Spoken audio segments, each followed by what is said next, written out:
Oi pessoal, tudo bem? No vídeo de hoje eu vou falar de um caso que é um dos casos de assassinato mais conhecidos do Brasil.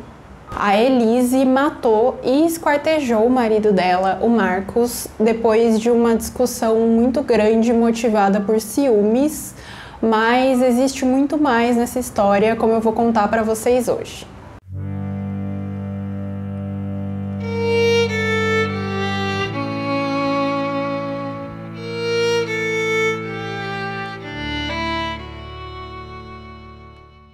Se você quer que eu traga mais casos brasileiros famosos aqui para o canal, já deixa o seu like e aproveita para comentar qual caso eu deveria trazer aqui para o canal.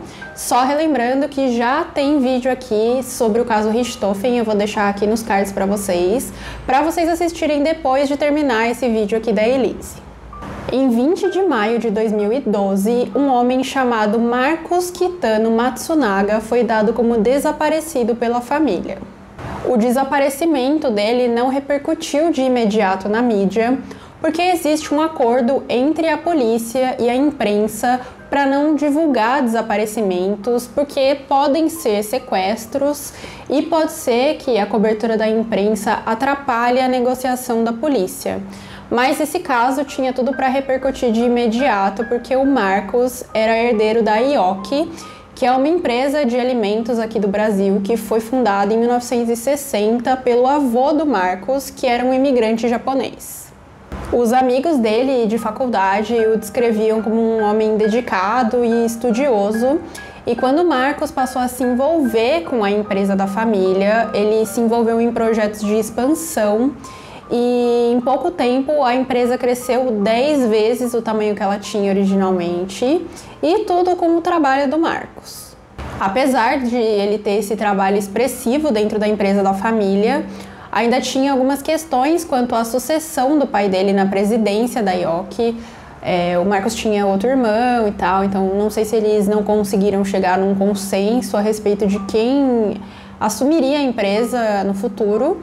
Mas no final das contas eles resolveram vender a Yoki. Justamente na semana do desaparecimento do Marcos, a diretoria da empresa estava negociando a venda para uma empresa multinacional americana chamada General Mills. Então a primeira suspeita da polícia foi que tivesse sido sequestro, porque era uma transação de 2 bilhões de dólares e as pessoas sabiam que estava acontecendo essa venda. Porém, quem alertou a família e os amigos e depois a polícia para o desaparecimento do Marcos foi a esposa dele, a Elise Matsunaga. Eles já eram casados há algum tempo e num primeiro momento a relação dos dois era muito boa, apesar deles terem vindo de mundos diferentes.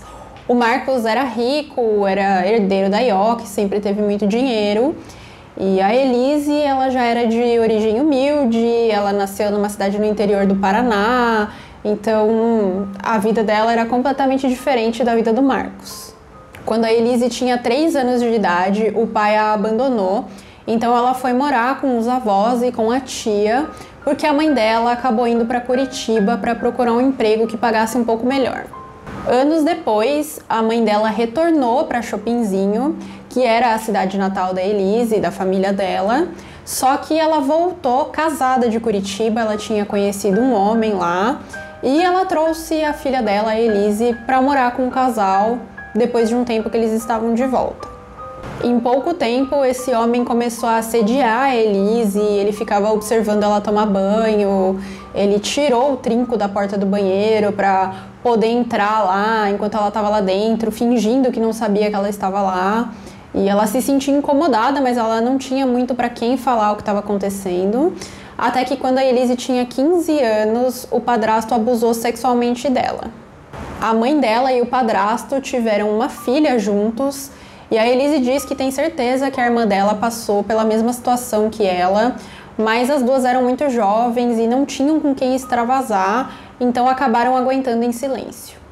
Depois do abuso propriamente dito, depois de muito tempo aguentando assédios, a Elise chegou no limite dela e resolveu sair de casa. Ela arrumou uma mochila e saiu sem rumo, meio que fugiu de casa, mas ela não tinha para onde ir, então ela ficou vagando por uma estrada próxima à casa dela.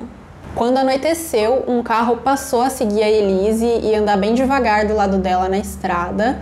E quando ela viu que era um homem, ela ficou com medo que essa pessoa pudesse fazer algo contra ela e correu para a mata que tinha ali do lado da estrada e ficou lá escondida até de manhã. Quando amanheceu, ela começou a andar pelo mato e achou uma casa e uma família que morava lá. E essa família a acolheu, deu comida para ela e no dia seguinte eles ligaram para o conselho tutelar, que foi lá buscar a Elise, mas a Elise se recusou a falar o nome verdadeiro dela, onde ela morava, quem era a família dela, porque ela não queria voltar para casa. Então demorou 45 dias para ela ser convencida a dizer quem ela era verdadeiramente e voltar para casa.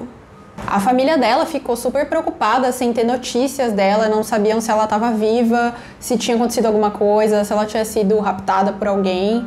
Mas quando ela voltou, ela se recusou a voltar a morar com a mãe e com o padrasto e implorou para a avó e para a tia para que ela pudesse morar lá com elas e as duas aceitaram.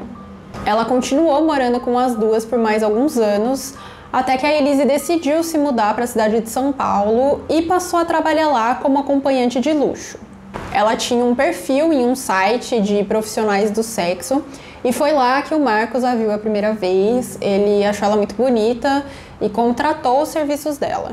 Os dois se deram muito bem e ele a contratou mais vezes e posteriormente eles acabaram engatando um relacionamento. Tanto que as pessoas, quando essa história caiu na mídia, começaram a comparar a história dos dois com a do filme Uma Linda Mulher.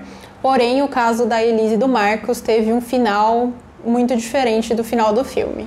A Elise diz que a família dela sempre a incentivou a estudar para que ela pudesse ter uma vida melhor, e isso era o que ela mais queria fazer.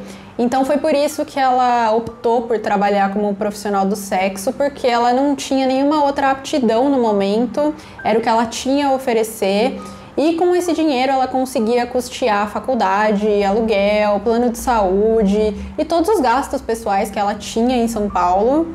Então foi o que ela escolheu fazer. Quando ela e o Marcos começaram a namorar, sério mesmo, ele pediu para que ela excluísse o perfil dela nesse site, porque ele assumiria todas as despesas que ela tinha, todas essas que eu falei, plano de saúde, aluguel, faculdade, e ainda daria tudo que ela quisesse, mas ela teria que ficar exclusivamente com ele, ela não poderia mais sair com outros homens. Quando eles começaram a se relacionar, a Elise falou que ele era muito carinhoso, que ele a tratava muito bem, ele a levava para viajar, a presenteava e coisas do tipo. Eles tinham hobbies em comum, inclusive caçar, e isso acabou se tornando algo que a Elise gostava bastante. Ela também passou a gostar de armas, de colecionar armas, como o Marcos, era uma paixão dele, e isso começou a ser algo que eles faziam juntos. Ela contou que ele era um homem bem ciumento, sempre que ela precisava fazer trabalhos da faculdade ou estudar para alguma prova, ele perguntava diversas vezes se teriam homens no local e ele ficava ligando para ela de 30 em 30 minutos para ver se ela ainda estava lá estudando. Se ela dissesse que ela estava com alguma amiga, ele pedia para falar no telefone com essa pessoa para confirmar que ela estava falando a verdade. Então ele era bastante controlador com ela nesse sentido. Ao mesmo tempo, todos que conheciam o Marcos e a Elise diziam que ele tratava a Elise como uma princesa, ele puxava a cadeira, abria portas, ele comprava tudo que ela queria, inclusive itens de luxo, bolsas de marca, celulares de última geração, carros, viagens, restaurantes, enfim, ele fazia tudo por ela. Justamente por isso, muitas pessoas, inclusive amigos do Marcos, começaram a falar que o relacionamento deles era por interesse financeiro da Elise, porque ela queria dar um golpe nele.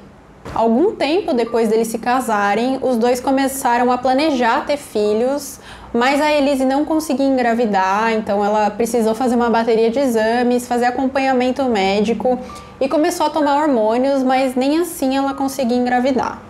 Tudo ia bem entre eles, até que em 2010 a Elise descobriu que o Marcos tinha uma amante. Eles estavam viajando juntos e em um momento que ela ficou sozinha no quarto do hotel, ela viu que havia uma mulher chamando o Marcos no Skype e aí ela leu o histórico de conversa entre os dois e viu que eles tinham combinado diversas vezes de se encontrar em hotéis, em restaurantes e etc. Quando a Elise o confrontou, o Marcos ficou nervoso e negou. Ele disse que eram só encontros profissionais, mas ela não acreditou naquilo e decidiu que ela queria se divorciar dele, que ela não aturaria as traições dele. Ela disse que chegou a ligar para a advogada dela porque ela estava decidida a se divorciar, mas poucos dias depois desses acontecimentos, a Elise descobriu que ela finalmente tinha conseguido engravidar e isso acabou mudando um pouco as coisas para ela. Ela e o Marcos conversaram e quando ela deu a notícia para ele que estava grávida, ela disse que ele chorou muito, se ajoelhou e pediu perdão para ela, disse que nunca mais faria aquilo, que os dois iam recomeçar a vida, então ela acabou perdoando essa traição e os dois continuaram casados. Parecia que o relacionamento deles havia voltado a ser o que era antes, mas isso não durou muito tempo, porque quando a filha deles tinha mais ou menos 6 meses, eles começaram a brigar bastante novamente. De acordo com a Elise, depois do nascimento da filha, a dinâmica deles como casal mudou muito, o Marcos se tornou frio e distante e ele quase nunca estava em casa, ele sempre saía à noite e ele só participava da rotina e da vida da filha dele por causa da insistência da Elise. A família do Marcos insiste que não foi bem assim. Eles dizem que o Marcos era apaixonado pela Elise e ele tentou fazer o casamento dar certo. Ele sugeriu terapia de casal, ele mandava e-mails para Elise se declarando para ela e queria fazer as coisas darem certo, mas a verdade é que ninguém sabe exatamente como que era a relação entre eles nesse ponto, além dos dois. Com essa mudança de comportamento do Marcos, a Elise começou a desconfiar novamente que ele tinha outra mulher, mas toda vez que ela tocava nesse assunto, o Marcos negava e os dois continuavam a discutir muito. Ela disse que conforme eles iam discutindo mais e mais, o Marcos começou a ameaçá-la, dizendo que ela estava ficando louca e que por causa disso ele a internaria numa instituição psiquiátrica, então ela começou a ficar assustada e com medo de nunca mais ver a filha. Essa situação entre eles durou mais ou menos uns 2 anos, até que em 2012 a avó da Elise ficou doente e ela resolveu viajar para o Paraná, para a cidade natal dela, para visitar a família. Ela sabia que se ele realmente estivesse sendo infiel, ele aproveitaria a ausência da esposa para encontrar com a amante, então ela contratou um detetive particular. Já na primeira noite em que a Elise estava no Paraná, o detetive ligou para ela e disse que o Marcos havia se encontrado com uma mulher em um hotel. Eles subiram, ficaram lá um tempo, depois eles foram num restaurante e enquanto eles aguardavam por uma mesa, eles ficaram do lado de fora do restaurante, trocando beijos, abraços, e o detetive filmou tudo isso como prova e depois ele mostrou para Elise. Ela disse que não quis confrontá-lo naquele momento por telefone, ela queria ter essa conversa pessoalmente, então ela decidiu continuar ligando para ele normalmente, falando com ele normalmente. Então ela liga para ele numa noite, ela sabia que ele estava com a amante, porque o detetive já tinha avisado a Elise, e ele diz que ele vai sair mais tarde do trabalho. Em outras noites ele diz que ele vai jantar com o pessoal do trabalho, então ele sempre inventava que estava com alguém, mas a Elise sabia que ele estava com a amante. Depois que esse caso repercutiu na mídia, também descobriram que essa mulher, essa amante, ela era uma acompanhante de luxo e ela tinha um perfil no mesmo site em que o Marcos conheceu a Elise, o que era meio irônico, porque quando a Elise o conheceu, o Marcos também era casado e tinha uma filha com outra mulher, e ele acabou se separando dessa mulher para ficar com a Elise, então tudo indicava que a história se repetiria. Ele passou a pagar R$4.000 mensalmente para essa amante como uma espécie de mesada e ele chegou a oferecer R$30.000 para que ela deletasse o perfil dela nesse site de acompanhantes, como ele havia feito com a Elise, e ele também deu um carro de presente para ela, exatamente do mesmo modelo do carro que ele deu de presente para a Elise. Depois veio a público que o Marcos era um frequentador assíduo desse tipo de site. Ele saía com diversas garotas e depois eles tinham um fórum entre homens que eles faziam avaliações dessas mulheres sobre a performance, a aparência física, e isso pegou muito mal, perante as pessoas e perante o júri quando aconteceu o julgamento. A Elise volta para casa de viagem no dia 19 de maio e no dia 20 o Marcos desaparece. No dia 21 de maio, ela mandou um e-mail para o pastor da igreja que eles frequentavam, perguntando se ele tinha tido notícias do Marcos, porque ele havia sumido no dia anterior, no dia 20, e tanto ela quanto a família dele estavam preocupados. O pastor não tinha notícias do Marcos, mas ele imaginava que talvez o Marcos tivesse saído de casa porque ele e a Elise haviam brigado. Ele sabia que as brigas eram frequentes, então talvez ele tivesse saído para esfriar a cabeça.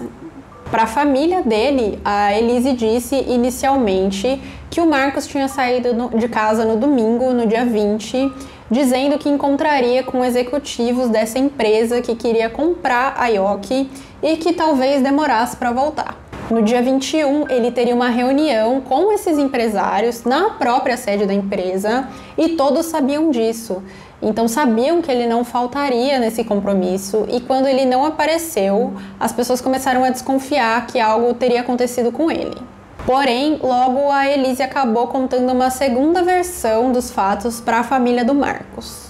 No dia seguinte, ela levou todas as fotos e vídeos do Marcos que comprovavam aquele caso extraconjugal que ele estava tendo e disse que ela o confrontou no dia 20. Ela disse que já sabia das traições e a reação dele foi ficar bravo. Ele pegou uma mala, colocou algumas roupas, pegou algum dinheiro no cofre lá que tinha no apartamento e saiu de casa dizendo que ficaria com a amante. No dia 24, 5 dias depois do desaparecimento do Marcos, o irmão dele recebeu um e-mail dele dizendo que ele estava bem, mas que ele não podia dizer onde ele estava e pediu para que o irmão dele tranquilizasse a Elise e a mãe dos dois, porque ele estava bem. A partir desse momento, a Elise pareceu ficar mais calma e ela disse para a família dele que estava aliviada de saber que pelo menos o Marcos estava vivo. Logo depois desse contato, a possibilidade de sequestro foi descartada, especialmente porque já haviam passado alguns dias e ninguém havia contatado a família querendo um resgate, então eles passaram a aceitar mais essa versão da Elise, que talvez o Marcos de fato tivesse abandonado a família para viajar com a amante para algum lugar. Mais ou menos nessa época, foram encontrados sacos plásticos contendo partes de um corpo humano em Cotia, uma cidade a mais ou menos 30 quilômetros de São Paulo. No primeiro saco foram encontradas pernas e pés, e no segundo saco foi encontrado um conjunto de roupa, uma camiseta de manga longa e uma calça jeans. Mais para frente, a alguns metros desses dois sacos, foi encontrado um terceiro saco onde havia um tronco. As roupas eram a única pista da polícia porque indicavam desde o início que se tratava de uma pessoa que tinha dinheiro. A calça jeans encontrada era da marca Diesel e custava mais ou menos R$600, e a camiseta de manga longa era da marca Ralph Lauren e custava mais ou menos 300. Então a polícia sabia que não era todo mundo que teria esse dinheiro para comprar roupas tão caras e que provavelmente se tratava de um empresário ou de um herdeiro, alguém com bastante dinheiro. Ao longo dos dias seguintes, outras partes do corpo dentro de sacos foram encontradas ali na região, mas a polícia ainda não havia descoberto quem era aquela pessoa, quem que era a vítima. O delegado responsável analisou as partes que haviam sido encontradas e, de primeira, assim, ele constatou duas coisas. A primeira é que os cortes pareciam ser, no geral, muito limpos e bem feitos, então parecia que quem tinha feito aquilo tinha conhecimento de anatomia humana.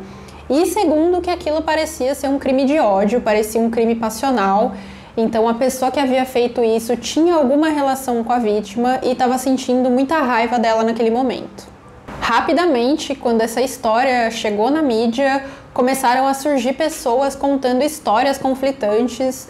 Alguns diziam que foi um homem de moto que descartou os sacos plásticos, outros diziam que foi um carro preto, outros diziam que foi um grupo que estava andando na mata e começou a jogar os sacos, abandonar as partes do corpo. Então a polícia não tinha nenhum depoimento confiável para seguir e para nortear a investigação.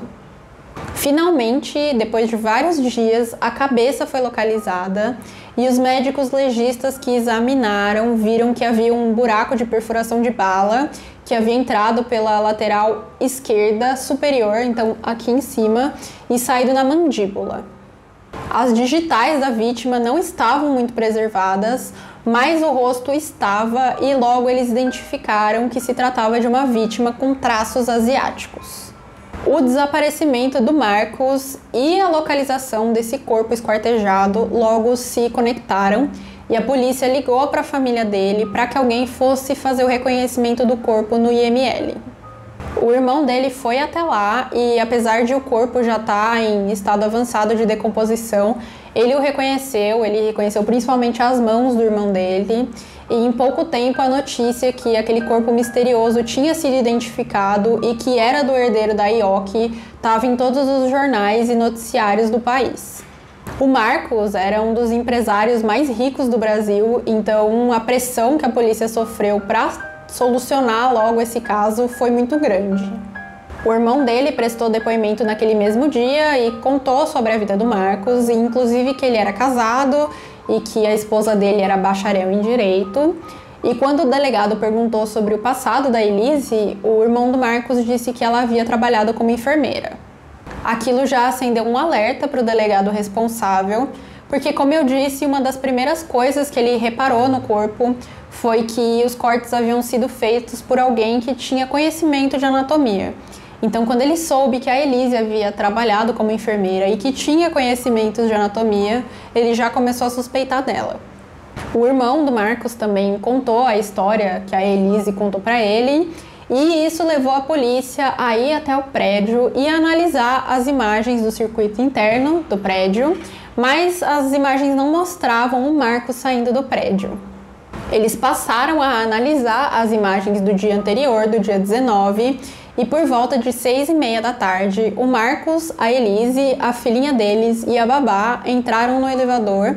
O Marcos havia ido buscar a Elise no aeroporto daquela viagem que ela foi visitar a avó, e eles subiram em direção ao apartamento. A babá foi embora por volta de 19 horas, às 7 da noite, e pouco tempo depois o Marcos desce de elevador com as roupas que foram encontradas ao lado dele lá no matagal e vai buscar uma pizza na portaria. Ele volta para o apartamento e depois disso o Marcos não aparece mais nas imagens, só a Elise aparece novamente no dia seguinte, naquela cena que acho que todo mundo já viu, porque na época do crime ficou bem famosa, passava o tempo inteiro na TV, que é da Elise descendo o elevador com 3 malas pretas. Então ela abre a porta, ela coloca uma mala para segurar a porta do elevador, coloca as outras 2 dentro do elevador, puxa essa terceira mala, desce, vai pro carro, coloca essas malas no carro e sai com o carro dela. E depois ela volta sem essas malas no final da tarde. Com essas imagens em mãos, a polícia conseguiu a quebra do sigilo telefônico da Elise e viram que o celular dela havia se conectado à torre de telefone próxima ao local onde o corpo foi encontrado e onde um carro preto foi avistado descartando esses sacos plásticos. Com isso, eles conseguiram um mandado de busca e apreensão e no dia 3 de junho de 2012, eles foram até o apartamento e nesse momento a Elise percebeu que havia grandes chances dela ser presa. Ela disse que esperava que isso fosse acontecer em algum momento, mas ela não sabia exatamente quando e nem como. O delegado perguntou para Elise por que ela havia matado o Marcos e ele disse que ela não negou imediatamente, ela ficou olhando para ele por alguns segundos e só depois ela disse que não havia feito nada. Ela foi levada para a DP para prestar depoimento e ela chegou algemada no local e estava cheio de jornalistas, ela foi muito filmada e todos eles perguntavam se ela havia matado o marido, por que ela tinha feito aquilo, mas obviamente ela não respondeu e entrou diretamente na delegacia.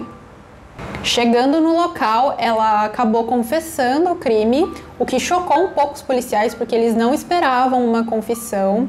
Então eles começaram a se perguntar se aquilo era arrependimento ou se era uma estratégia do advogado dela, que estava lá com ela, para tentar reduzir a pena.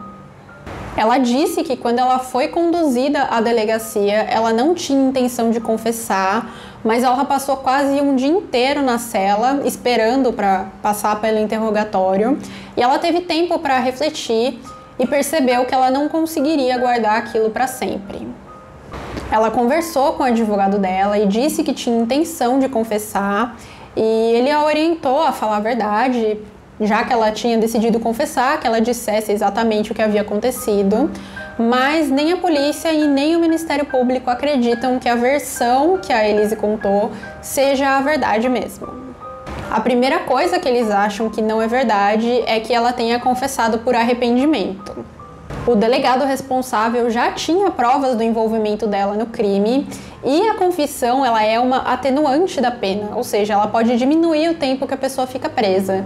E como a Elise sabia disso, ela acabou optando por confessar para tentar realmente diminuir a pena dela.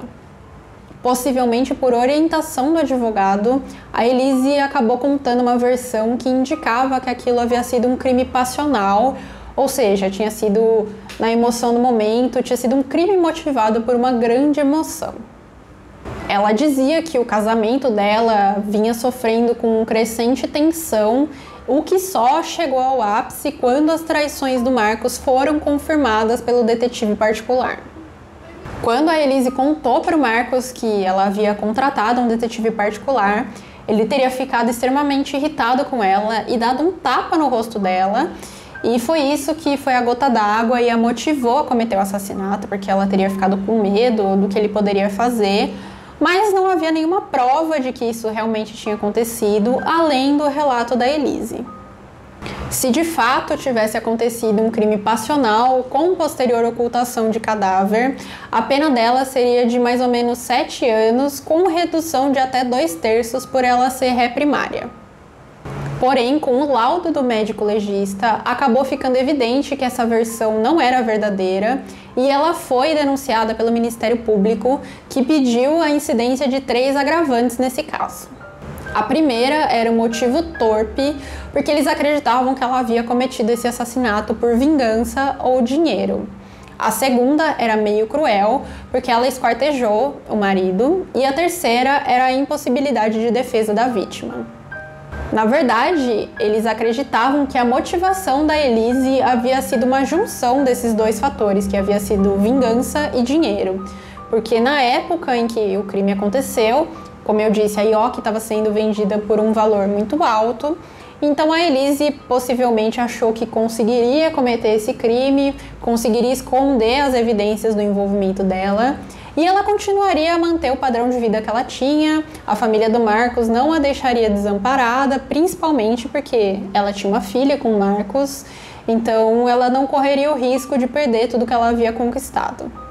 Além disso, eles tinham coisas muito valiosas no apartamento, porque o Marcos era colecionador de vinhos, de charutos, de armas. Então ele tinha mais ou menos uma adega de 2,5 milhões de reais e tinha 500 mil reais em charutos, porque ele só fumava da marca mais cara, e tinha mais ou menos 1 milhão de reais em armamento. No depoimento, a Elise acabou confirmando algumas coisas que a polícia já havia visto nas câmeras de segurança e contou também algumas coisas novas que os policiais ainda não sabiam.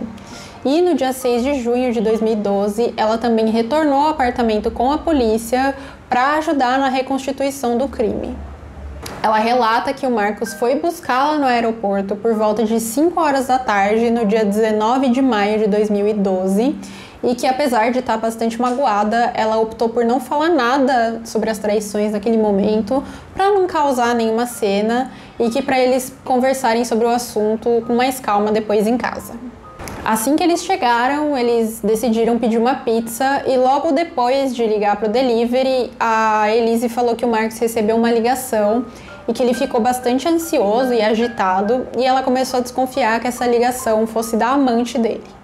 Ele desceu para buscar a pizza e quando ele subiu, ele disse que iria até a casa dos pais depois do jantar, mas a Elise falou que aquilo foi a gota d'água para ela, porque ela sabia que ele tinha uma amante e que ela tinha certeza que ele encontraria com essa mulher, que ele não iria na casa dos pais coisa nenhuma. Então ela o confrontou nesse momento e disse que já sabia de tudo e acabou contando que havia contratado um detetive particular, então ela tinha provas da traição do Marcos.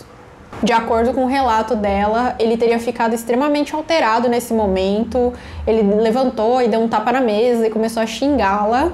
E ela se levantou para respondê-lo e ele deu um tapa no rosto dela.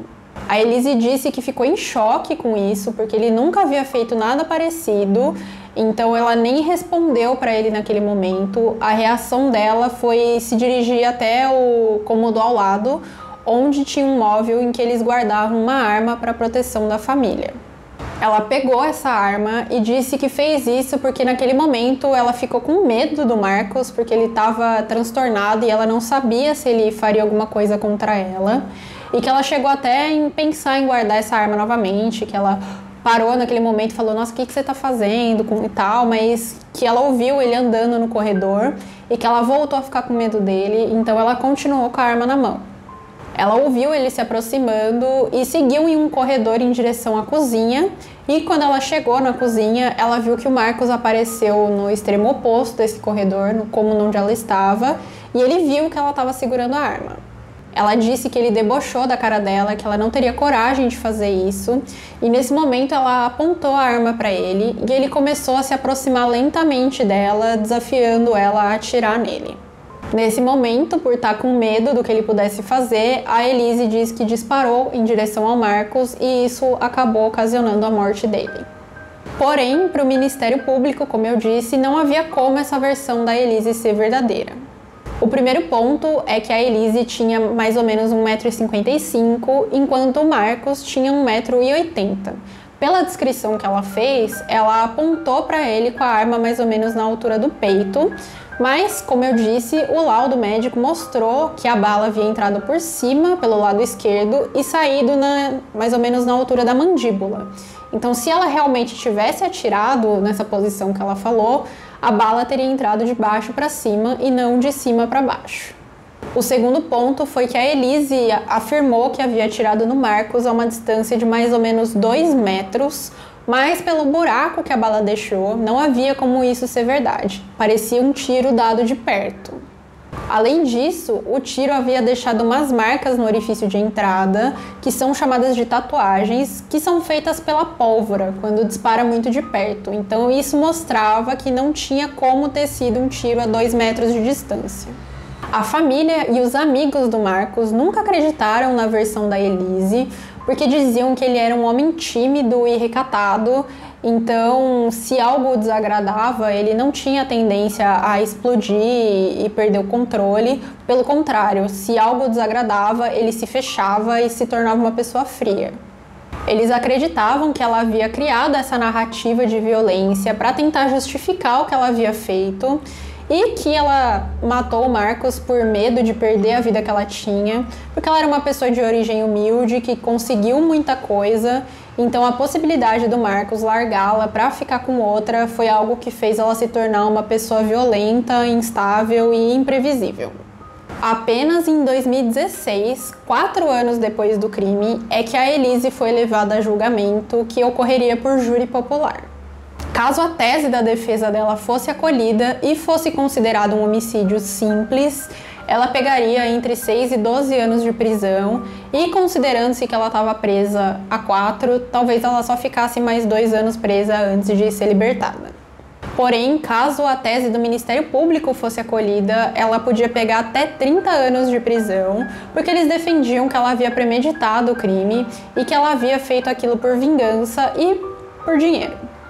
O passado da Elise como acompanhante de luxo veio à tona durante o julgamento, e tanto a mídia quanto as partes envolvidas com o processo foram extremamente machistas com a Elise em relação a isso, que era um fato que não tinha nada a ver com o crime. A acusação sustentou uma versão dos fatos bem diferente do que a Elise havia falado durante o depoimento dela. De acordo com eles, o crime foi premeditado porque a Elise só tinha o elemento surpresa a favor dela. Se ela atacasse o Marcos e eles tivessem algum embate físico, havia poucas chances dela sair vitoriosa, porque ela era menor, ela era mais magra e mais fraca do que ele, então ela tentou se aproveitar desse elemento surpresa. Eles acreditam que, na verdade, os dois tenham discutido antes do Marcos descer para buscar a pizza, porque ele aparenta estar bem ansioso e nervoso durante as filmagens lá do elevador. A Elise teria pego a arma enquanto o marido estava fora de casa e se escondido atrás da porta, e assim que ele retorna, ela sai de trás dessa porta com a arma em punho. A reação do Marcos de ver, a Elise armada e apontando para ele teria sido se abaixar, meio que para tentar se proteger ou para se esquivar. E aí, quando ele se abaixou, a Elise efetuou o disparo.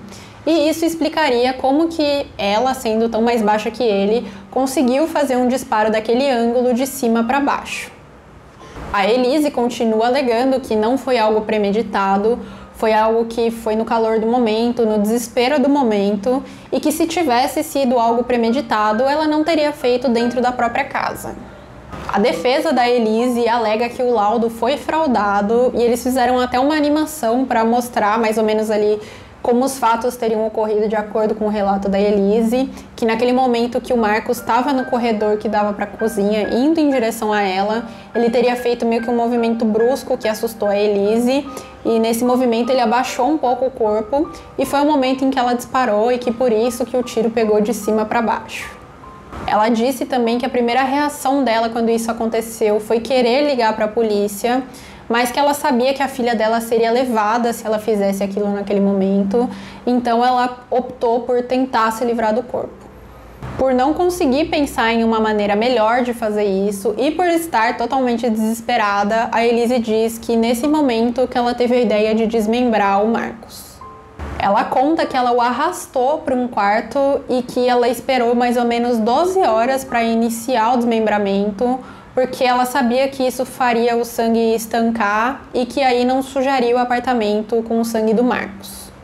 Ela contou que depois de efetuar o desmembramento e descer com as malas para o carro dela, ela dirigiu em direção ao Paraná. A intenção dela era voltar para a cidade natal, mas quando ela já estava a 300 quilômetros de São Paulo, ela começou a pensar melhor e ela sabia que se ela fosse para lá naquele momento, ela acabaria contando para alguém o que ela havia feito e que ela não queria envolver os familiares dela naquilo, ela não achava justo, então ela resolveu voltar para São Paulo.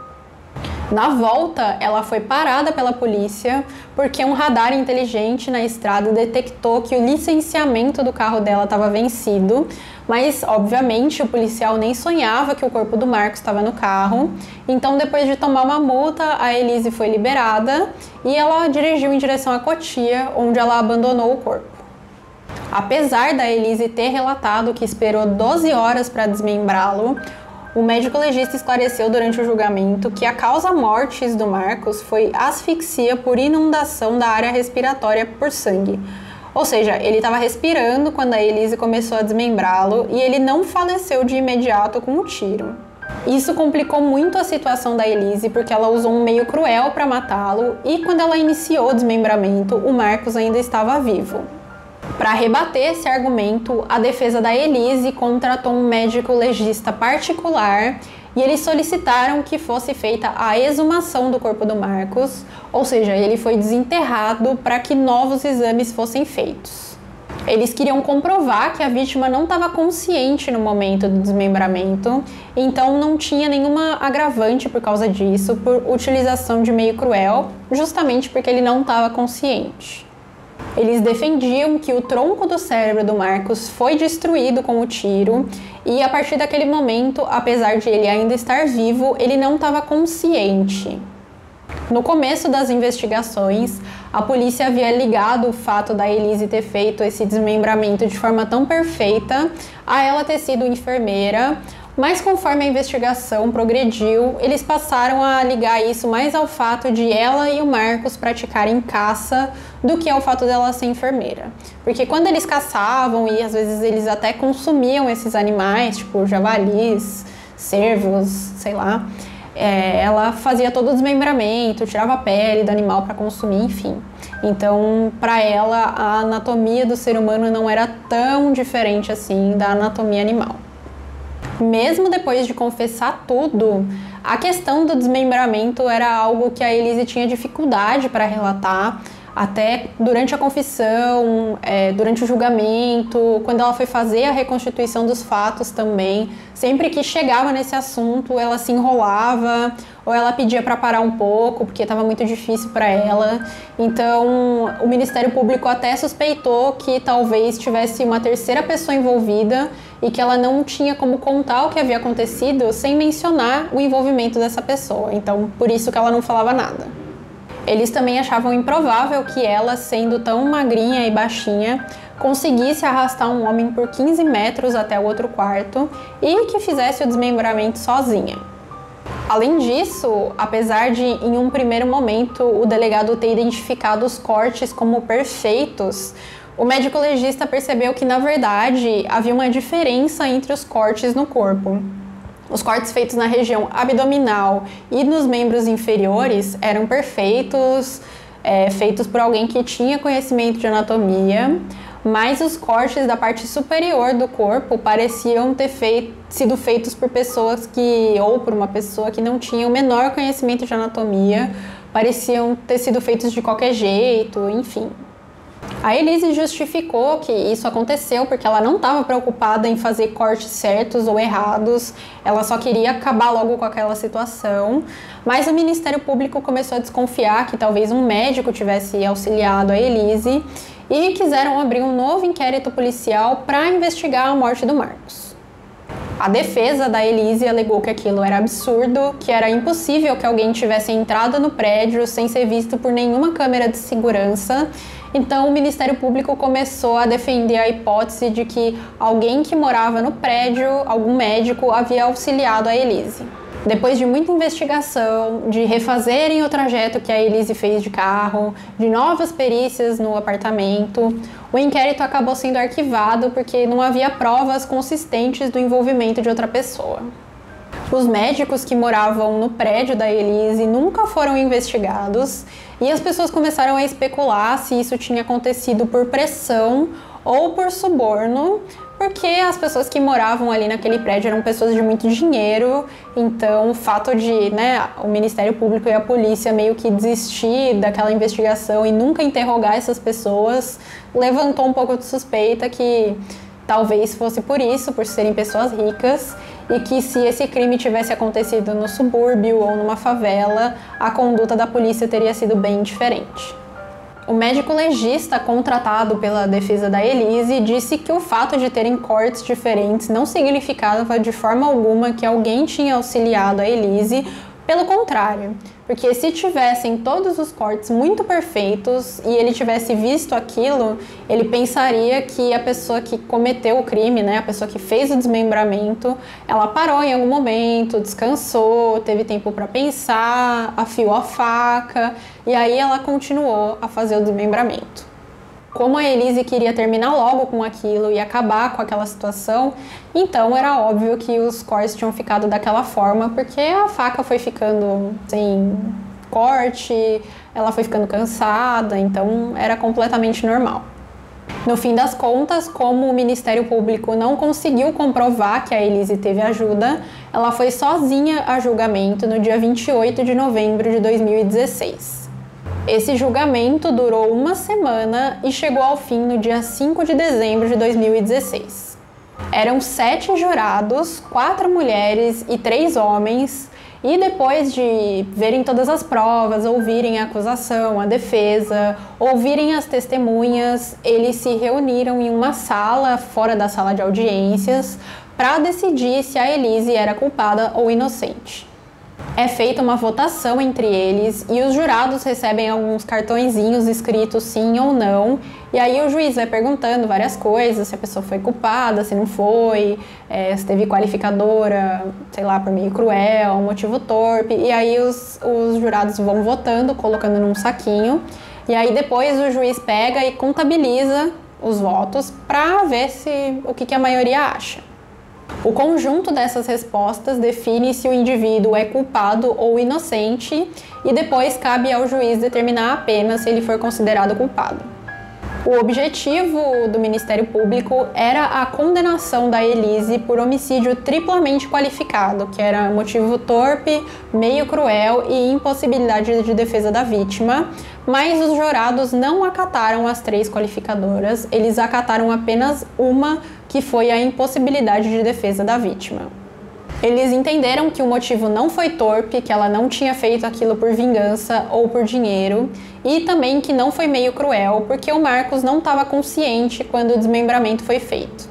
A defesa da Elise e ela própria ficaram muito felizes, porque caso as 3 qualificadoras tivessem sido acatadas, ela pegaria a pena máxima de 30 anos. Apesar de quem definir se o réu é culpado ou não e se tiveram ou não qualificadoras ser o júri, como eu disse, quem define a pena é o juiz. Então, quando ele anunciou a pena da Elise, a felicidade deles acabou naquele momento, porque ela foi condenada a 19 anos, 11 meses e 1 dia de prisão. Ou seja, era a pena máxima que o juiz podia dar, considerando-se que os júris excluíram 2 qualificadoras.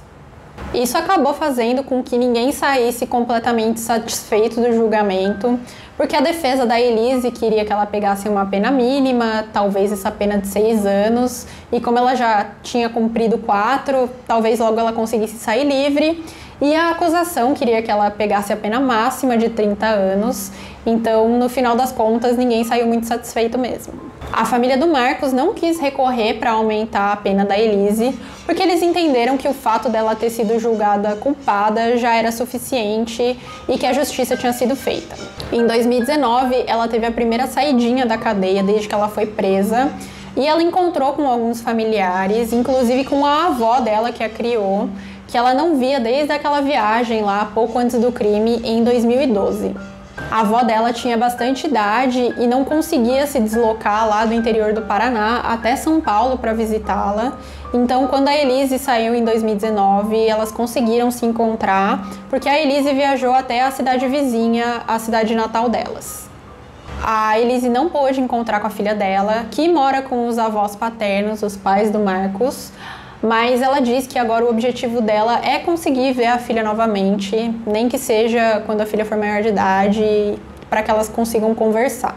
Logo após a confissão dela, em 2012, ela perdeu a guarda da filha, que passou para os pais do Marcos, os avós paternos.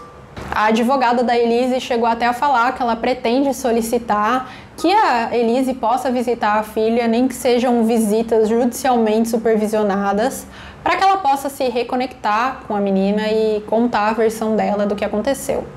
Os pais do Marcos já contaram para a menina o que aconteceu, contaram sobre o pai e sobre a mãe, lógico, de uma forma que, né, uma criança consiga entender, que não seja tão traumatizante, mas a filha dela sabe do que aconteceu e não tem como saber se ela vai querer encontrar com a mãe um dia ou não, se ela vai preferir manter a distância. A Elise continua presa, mas já cumpriu mais da metade da pena, porque ela está presa desde 2012, quando ela confessou o crime. Bom, pessoal, então é isso. Espero que vocês tenham gostado do vídeo de hoje. E esse vídeo foi feito com base no documentário da Netflix sobre a Elise. É um documentário bem interessante, então eu recomendo que vocês assistam se vocês quiserem saber um pouco mais, porque tem depoimentos de várias pessoas envolvidas com o caso, o promotor, médicos legistas, os advogados de acusação, os advogados de defesa e até a própria Elise. Aproveita para se inscrever no canal para não perder nenhum vídeo e eu vejo vocês na próxima. Tchau!